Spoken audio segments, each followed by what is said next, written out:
आज ही Doubtnut app download करें। Doubtnut पर होगा अब आपके सभी मैथ्स, केमिस्ट्री, फिजिक्स और बायोलॉजी डाउट्स का सफाया। बस अपने क्वेश्चन की फोटो खींचो, उसे क्रॉप करो और तुरंत वीडियो सोल्यूशन पाओ। Download now. हेलो एवरीवन, हमने अपने पिछले वीडियो में एक पार्ट पढ़ा था जिसका शीर्षक था राम और सुग्रीव। यह पार्ट एक राम कथा है। राम कथा का मतलब है इसमें भगवान राम के बारे में बताया गया है और इस पार्ट के लेखक मधुकर उपाध्याय जी हैं। यह पार्ट कक्षा 6 की पुस्तक बाल रामायण से लिया गया है और इस पूरी पुस्तक को मधुकर उपाध्याय जी के द्वारा लिखा गया है। अभी तक हमने राम और सुग्रीव के मिलन के जब वो लोग राम और सुग्रीव जब मिले थे, अभी तक हमने इसके 2 भाग पढ़ लिए। इन दोनों भाग में हमने पढ़ा था कि किस तरह से राक्षस कबंध और शबरी के कहने पर राम सुग्रीव से मिलने गए। अब हम इसका तीसरा भाग पढ़ते हैं। तो लेखक ने लिखा है कि लेखक ने लिखा है कि हनुमान को सुग्रीव का वचन याद था। तो हमने अपने पिछले भाग में देखा था कि राम ने सुग्रीव को वचन दिया था कि वह उनको राज्य दिलाने में उनकी मदद करेंगे और सुग्रीव ने भी उनको वचन दिया था कि वह सीता की खोज में उनकी सहायता करेंगे। तो राम ने अपना वचन पूरा किया और उन्होंने अपने बाण से बाली का वध कर दिया और जो सुग्रीव थे उनको किष्किंधा के राज सिंहासन पर उनका राज्याभिषेक कर दिया।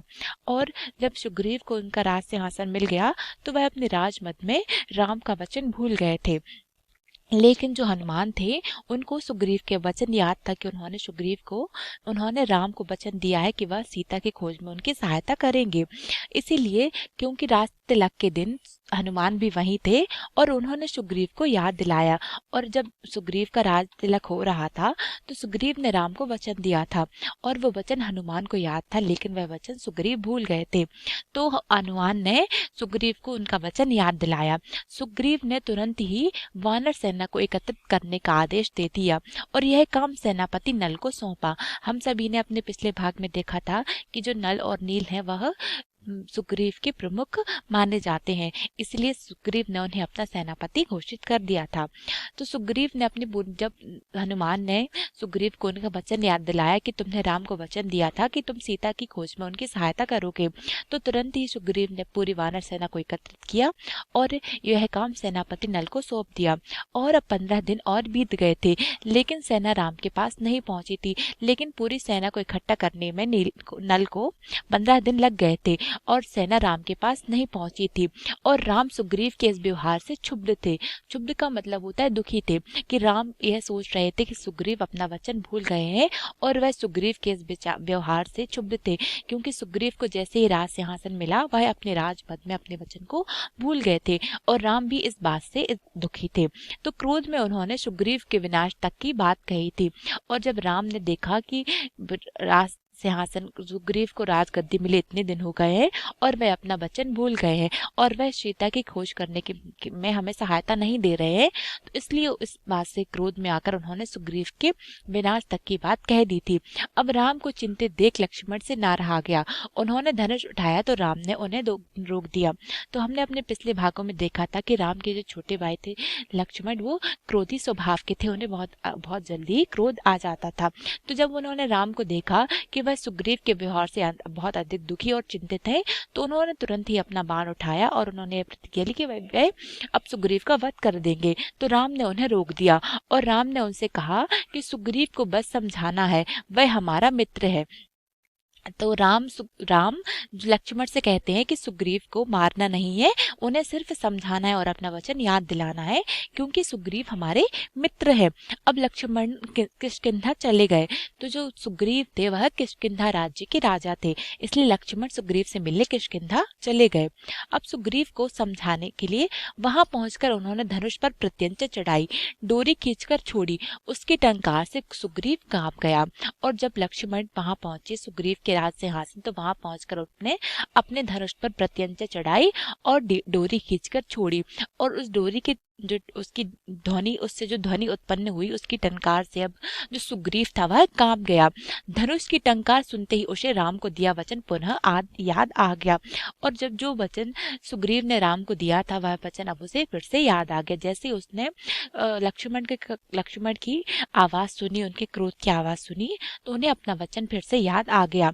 और तारा ने उन्हें सलाह दी कि वे तत्काल जाकर राम से मिले। और जो तारा जो कि सुग्रीव की पत्नी है, तो उन्होंने सुग्रीव को सलाह दी कि वे तुरंत ही जाकर राम से मिले और उनसे क्षमा याचना करें, मतलब उनसे अब अपनी गलती की माफी मांगे। सुग्रीव ने ऐसा ही किया। राम के पास जाने से पूर्व सुग्रीव ने हनुमान को आवश्यक निर्देश दिए। पूर्व का मतलब होता है पहले। तो सुग्रीव ने अपनी पत्नी की बात मानकर वो तुरंत ही राम के पास गए, उनसे मिले और उनसे अपनी किए की माफी मांगी। और राम के पास जाने से पहले ही वह सुग्रीव हनुमान को कुछ जरूरी निर्देश दे के गए थे। और सुग्रीव ने हनुमान को आदेश दिया कि पूरी वानर सेना को एकत्रित किया जाए। इस बार सुग्रीव सेना एकत्रित होने तक नहीं रुके, तुरंत निकल पड़े लक्ष्मण के पीछे पीछे। जो कि पिछली बार सुग्रीव ने नल जो कि उनके राज्य के सेनापति हैं, उनको आदेश दिया था कि पूरी वानर सेना को इकट्ठा किया जाए और इस कार्य में 15 दिन लग गए थे। लेकिन उन्होंने हनुमान को इस बार निर्देश दिए और इस बार उन्होंने सेना एकत्रित होने का इंतजार नहीं किया और बल्कि वह तुरंत निकल गए राम के पीछे पीछे। राम के सामने जाकर भयभीत वानर राज ने उनसे क्षमा मांगी। अब जो सुग्रीव थे वह राम के क्रोध से डर गए थे और वह बहुत अधिक डरे हुए थे। तो राम के सामने जो वानर राज थे, वानर राज मतलब जो किष्किंधा के जो राजा थे वानर राज सुग्रीव, तो राम के सामने जाकर भयभीत वानर राज ने उनसे अपनी गलती की क्षमा मांगी, अपनी चूक के लिए उनसे कहा और राम ने उन्हें उठाकर गले लगा लिया। अब चूंकि राम तो साक्षात ईश्वर का अवतार है, तो हमने देखा कि उनका स्वभाव बहुत अधिक शांत, धीर और गंभीर था। तो उन्होंने जैसे ही सुग्रीव ने अपने किए कि उनसे माफी मांगी, तो राम ने उन्हें माफ किया और तुरंत उन्हें उठाकर अपने गले से लगा लिया। राम और सुग्रीव बात कर रहे थे कि उछलकूद करती वानर टोलियां वहां पहुंची। हनुमान के साथ लाखों वानर थे, जामवंत के पीछे भालुओं की सेना थी। तो हमने अपने रामायण में देखा होगा कि रामायण के एक मुख्य पात्र थे जामवंत, जो कि उनका स्वरूप थोड़ा थोड़ा भालू के जैसा था। तो जब राम और सुग्रीव आपस में बात कर रहे थे, तो वहां पर उछलकूद करती पूरी वानर सेना आ गई। हनुमान जी के साथ लाखों वानर थे और जो जामवंत जी थे उनके पीछे भालुओं की सेना थी, क्योंकि वह भालुओं के नेता थे। तो इसके बाद लंका रोहण की योजना बनाई। तो जब पूरी वानर सेना एकत्रित हो गई, जामवंत जी के साथ पूरी भालुओं की सेना एकत्रित हो गई, तो इन सब के बाद जो सुग्रीव और राम ने लंका का अंत करने की अभी योजनाएं बनाई और वानरों को 4 टोलियों में बांट दिया। 4 टोलियों का मतलब है 4 समूह, 4 ग्रुप में। तो जब राम लंका रोहण की योजना बनी, तो उन्होंने अपनी वानर सेना को 4 समूहों में बांट दिया गया। अंगद को दक्षिण जाने वाले अग्रिम दल का नेता बनाया। अग्रिम मतलब पहला। तो जो अंगद थे, जो कि उनके युवराज थे, जो कि किष्किंधा राज्य के युवराज और बाली के पुत्र थे, तो अंगद को दक्षिण जाने वाले अग्रिम दल का नेता बनाया गया। उस दल में हनुमान, नल और नील भी थे। और अंगद अब जिस दल को लेके साथ जा रहे थे और जिस दल का नेतृत्व कर रहे थे, उस दल में हनुमान, नल और नील भी थे। राम की यही इच्छा थी। उन्होंने कहा, वानरों की सेना भेजने से पहले चतुर और बुद्धिमान दूतों को लंका भेजा जाए, यही उचित है। अब जो राम थे उन्होंने कहा कि वानरों की सेना भेजने से पहले किसी चतुर और बुद्धिमान दूत को लंका भेजा जाए, जो रावण के पास हमारा संदेश लेकर जाए। तो हम सभी जानते हैं कि जब जो राजा महाराजाओं का समय था, तो उनको जब उनका संदेश का आदान प्रदान करने के लिए वो दूतों की आवश्यक इस्तेमाल करता। दूत उन्हीं के राज्य का एक व्यक्ति होता था। तो राम ने कहा कि वानर की सेना भेजने से पहले किसी चतुर और बुद्धिमान दूत को लंका में संदेश लेके भेजा जाए, यही उचित है। उचित का मतलब है यही सही है। अब राम और सुग्रीव की जय जयकार करते वानर अपनी निर्धारित दिशाओं की ओर चल पड़े। तो जब राम और सुग्रीव जो कि उनके राजा थे, तो अब उनकी जय जयकार करते हुए अब जो वानर सेना थे वह अपनी निर्धारित मतलब उन्होंने जो भी सीमाएं निर्धारित की थी, जो भी दिशाएं निर्धारित की थी, तो अब वो उन दिशाओं की ओर चल पड़े। दक्षिण जाने वाले दल को राम ने रोक लिया। उन्होंने हनुमान को अपने पास बुलाया। अब जो दल दक्षिण जा रहा था, जिसका नेतृत्व अंगद कर रहे थे, तो उन्होंने उस दल को रोक लिया और उन्होंने अपने हनुमान को अपने पास बुलाया। तो हम सभी जानते हैं कि जो हनुमान है वह राम के अनन्य भक्त हैं और राम भी उनसे बहुत अधिक स्नेह करते हैं और उन पर बहुत अधिक विश्वास भी करते हैं। इसीलिए राम ने हनुमान को चुना और उन्होंने हनुमान को अपने पास बुलाया और अपनी अंगुली से अंगूठी उतारकर उन्हें दे दी। अब राम ने हनुमान को अपने पास बुलाया और अपनी अंगुली से एक अंगूठी उतारकर उन्होंने हनुमान को दे दी। अंगूठी पर राम का चिन्ह था। उन्होंने कहा, जब सीता से भेंट हो तो यह अंगूठी उन्हें दे देना। भेंट का मतलब होता है मुलाकात। तो राम ने हनुमान को एक अंगूठी देते हुए कहा कि जब सीता से तुम्हारी मुलाकात हो तो यह अंगूठी तुम उन्हें दे देना। वे इसे पहचान जाएंगी और समझ जाएंगी कि तुम्हें मैंने भेजा है, तुम मेरे दूत हो। तो जैसा कि राम और सुग्रीव ने अपनी वानर सेना को चारों दिशाओं में भेज दिया था, लेकिन जो सेना दक्षिण दिशा में जा रही थी तो राम ने उन्हें रोका, और उस सेना में उन्होंने हनुमान, जो कि उनके सबसे विश्वसनीय थे, तो उन्होंने हनुमान को अपने पास बुलाया और अपनी एक अंगूठी देते हुए उनसे कहा कि जब सीता से तुम्हारी मुलाकात हो तो तुम ये अंगूठी उन्हें दे देना, और वे अंगूठी को अवश्य ही पहचान जाएंगी और वो समझ जाएंगी कि तुम्हें मैंने भेजा है, तुम मेरे दूत हो। अब दक्षिण की टोली किष्किंधा से निकली। अब जो दक्षिण दिशा की जा रही थी, जो जो समूह, वह किष्किंधा राज्य से निकला। अंगद और हनुमान आगे आगे चल रहे थे।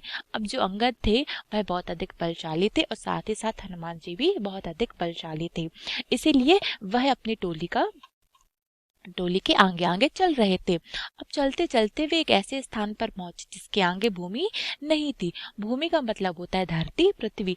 तो जब वो लोग दक्षिण दिशा की ओर बढ़ रहे थे तो वह चलते चलते एक ऐसी जगह पहुंचे जहां पर भूमि नहीं थी, केवल जल ही जल था। विशाल समुद्र, उसकी गहराई अथाह थी। लहरों की गरज कंपा देती थी। समुद्र को देखकर सबका साहस जवाब दे गए। वानर थक हार कर वहीं बैठ गए। तो हमने रामायण में देखा है कि जब राम की सेना जब लंका की ओर प्रस्थान कर रही थी तो उन्हें बीच में एक बहुत बड़ा समुद्र मिला था। तो उन्होंने उस समुद्र पर एक पुल का निर्माण किया था जिसका नाम था राम सेतु, और लंका में वह पुल आज भी पाया जाता है। और उसके जो भी पत्थर होते हैं और जिस पत्थरों की सहायता से उन्होंने उस पुल का निर्माण किया था, वो उस समुद्र में आज भी तैर रहे हैं। तो लेखक ने बताया है कि जब राम की जो वानर सेना थी जब वह दक्षिण दिशा की ओर जा रही थी तो उन्होंने देखा कि अब यहाँ पर आगे धरती नहीं है, अब तो यहाँ पर केवल जल ही जल है और विशाल समुद्र है। विशाल समुद्र का मतलब होता है बहुत बड़ा समंदर है, और उसकी गहराई अथाह थी, मतलब समुद्र की गहराई बहुत ज्यादा थी, और उसकी लहरों की जो गूंज थी वह कपा देने वाली थी।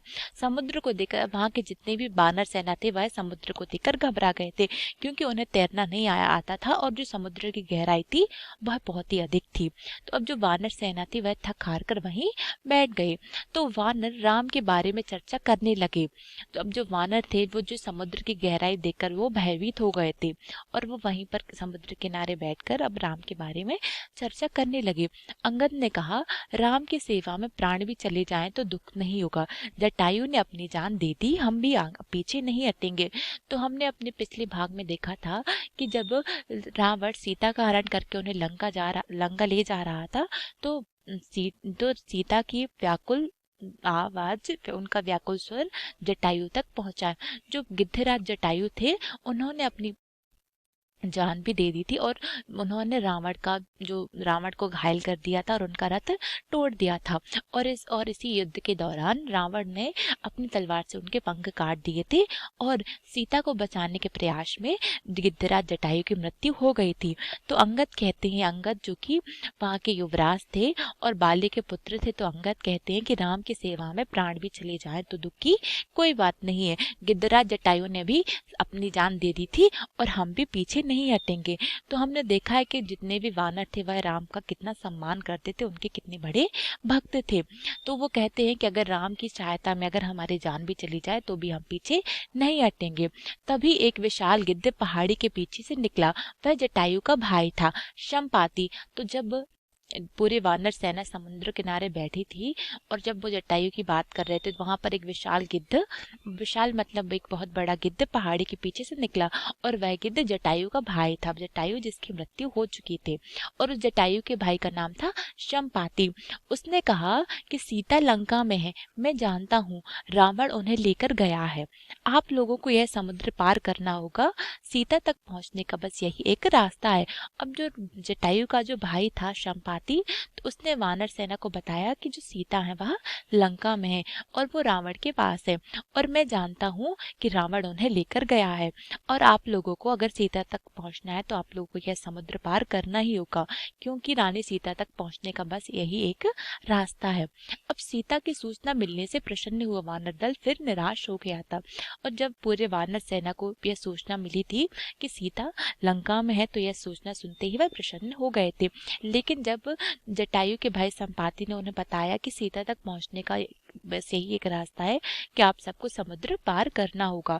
तो वह इस बात से बहुत ज्यादा निराश हो गए थे, और जो समुद्र था वह उनके सामने था, विकराल रूप था, उसे कौन पार करेगा और कैसे करेगा। अंगद उदास हो गए। अब हमने देखा है कि जो समुद्र होता है वो बहुत गहरा और बहुत विशाल होता है। तो जब वानर सेना उन्होंने उस समुद्र को देखा तो वह बहुत ज्यादा निराश हो गए थे, और अब जो समुद्र था वह बहुत ही विकराल रूप में था। तो अब जो अंगद थे, जो उस दल का नेतृत्व कर रहे थे, तो वह सोच रहे थे कि अब इस विकराल समुद्र को कौन पार करेगा और कैसे करेगा। यह सोच सोच कर अंगद उदास हो गए थे। लक्ष्य सामने था। लक्ष्य का मतलब है उनका जो लक्ष्य था कि सीता को खोजना, तो वह लक्ष्य अब उनका सामने था, पर विकट था। उन्हें कुछ सूझ नहीं रहा था। बूढ़ा संपाति उनकी सहायता कर सकता था, पर इस आयु में इतनी लंबी उड़ान असंभव नहीं थी। उड़ान संभव नहीं थी। तो अब जो अंगद है वह मन ही मन सोचते हैं कि उन्हें अगर सीता तक पहुंचना है तो उन्हें ये समुद्र अवश्य ही पार करना होगा। लेकिन समुद्र की गहराई बहुत थी और इसे पार करना असंभव था। और अब जो अंगद थे वह बहुत उदास थे, उन्हें कुछ भी समझ नहीं आ रहा था। अब जो जटायु का जो भाई था बूढ़ा संपत्ति, वह उनकी सहायता अवश्य कर सकता था, लेकिन उसकी आयु बहुत ज्यादा हो चुकी थी और उसकी अब वृद्धावस्था आ सकती थी, और अब वह इतनी ऊंची उड़ान भरना उसके लिए संभव नहीं था। यही बात सोचकर पूरी वानर सेना निराश थी। अब वानर दल असमंजस में पड़ गया था। अब जो वानर सेना का जो दल था वह असमंजस की स्थिति में पड़ गया था। अंगद ने पहले ही कह दिया था कि काम पूरा किए बिना कोई किष्किंधा वापस नहीं जाएगा। वे ना आगे जा सकते थे ना पीछे, और एक दूसरे की ओर देख रहे थे। अब जो उस दल के जो नेता थे अंगद, उन्होंने ही पहले कह दिया था कि काम किए बिना कोई भी वापस किष्किंधा राज्य नहीं जाएगा। अब वे ना तो आगे जा सकते थे क्योंकि उनके आगे एक बहुत विशाल समुद्र था, और ना ही वह पीछे जा सकते थे क्योंकि उन्होंने प्रतिज्ञा की थी कि वह अब सीता को वापस लेकर ही जाएंगे।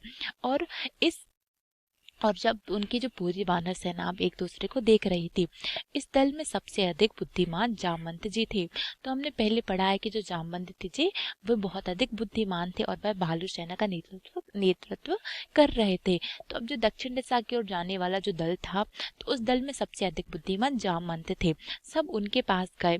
उनके पास भी इस कठिन प्रश्न का कोई उत्तर नहीं था, और जब सबने सोचा कि अब जामवंत जी ही इस समस्या का कोई हल निकालेंगे, तो सारे दल मिलकर अब जामवंत जी के पास गए।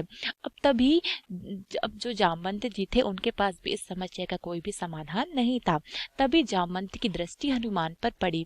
वे सबसे दूर बैठे थे, चुपचाप। जामवंत जानते थे कि यह काम हनुमान कर सकते हैं। वे पवन पुत्र हैं, उनकी शक्ति अपार है। तो अब जो जामवंत जी थे, जब उनके पास कोई भी समाधान नहीं था, तो उनकी नजर अब हनुमान जी पर पड़ी। अब हनुमान जी अपने दल से सबसे दूर बैठे हुए थे, चुपचाप और शांत। और जो जामवंत जी थे वह हनुमान जी की शक्तियों से वाकिफ थे। वह जानते थे कि यह काम मतलब समुद्र को पार करने का काम सिर्फ हनुमान ही कर सकते हैं। वे पवन पुत्र हैं और उनकी शक्ति अपार है, लेकिन उन्हें स्वयं इसका अनुमान नहीं है। लेकिन जामवंत जी जानते थे कि जो हनुमान जी हैं उन्हें अपनी शक्तियों के बारे में नहीं पता है, इसीलिए उनकी सोई हुई शक्ति जामवंत ने जगाई। और जो जामवंत जी थे उन्होंने हनुमान जी की अब सोई हुई शक्तियों को जगाया और उनसे कहा कि हनुमान, आपको अवश्य ही जाना होगा।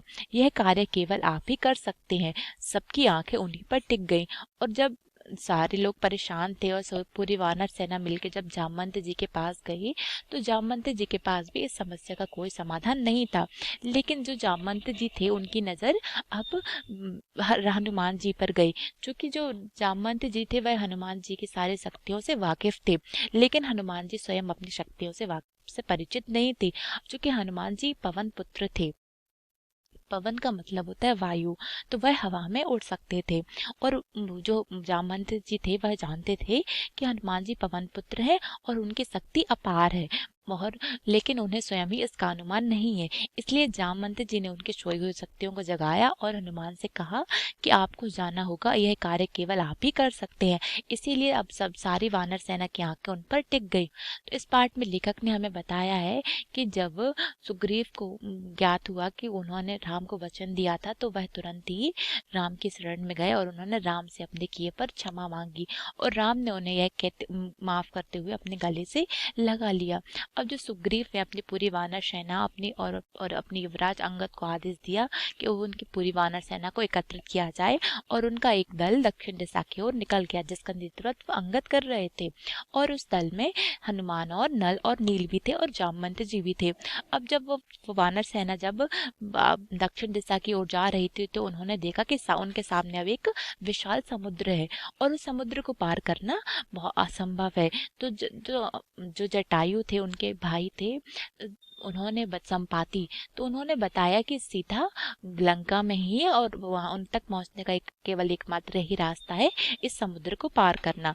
तो अब जो वानर सेना थी अब वह असमंजस की स्थिति में आ गई थी, क्योंकि एक और तो उन्हें खुश था कि वह उन्हें सीता का पता मिल गया है, लेकिन दूसरी ओर वह दुखी थे कि इस समुद्र को, जिसकी गहराई बहुत ज्यादा है, उसे पार करना असंभव है। इसलिए वानर सेना अब परेशान थी। इसलिए सब लोग मिलकर अब जामवंत जी के पास गए। तो उन्होंने जामवंत जी ने कहा कि यह काम तो सिर्फ हनुमान ही कर सकते हैं, क्योंकि वे पवन पुत्र हैं और उनके पास बहुत सारी शक्तियां हैं, लेकिन उन्हें स्वयं अपनी शक्तियों का अनुमान नहीं है।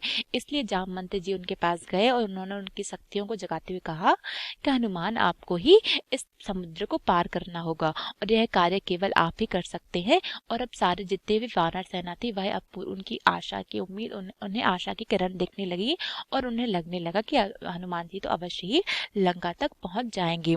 हमारा यह अध्याय यहीं पर समाप्त होता है। अब धन्यवाद।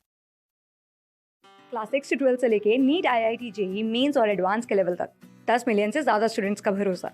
आज ही डाउनलोड करें डाउटनेट ऐप या व्हाट्सएप कीजिए अपने डाउट्स 8400 400 400 पर।